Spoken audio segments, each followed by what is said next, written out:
Hello welcome to my new video and तपाईँहरूलाई होइन so आज म 4 मिटरको पाइप जोड्न गइरहेको छु 1.5 मिटर पाइपमा होइन।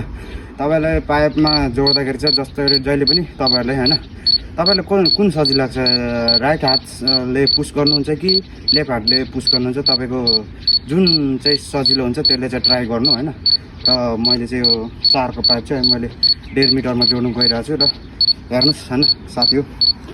र जहिले पनि तपाईँले बोक्दाखेरि सेन्टरबाट बोक्ने हो 4को पाइप चाहिँ। सो तपाईँहरूले 4को पाइप बोकेर सेटमा जाँदाखेरि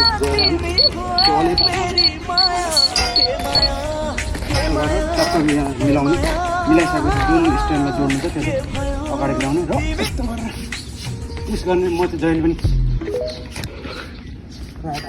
पुस गर्छु। के हो यार थाहै छैन त कति पुग्यो भने।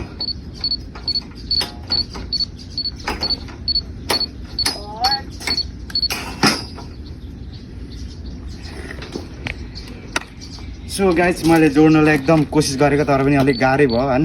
ल अनि मलाई मेरो भिडियोमा होइन सब्सक्राइब गर्नुहोस् र फलो गर्नुहोस् र मेरो भिडियोलाई चाहिँ सबैले हेर्नुहोस् र लाइक पनि गर्नुहोस्।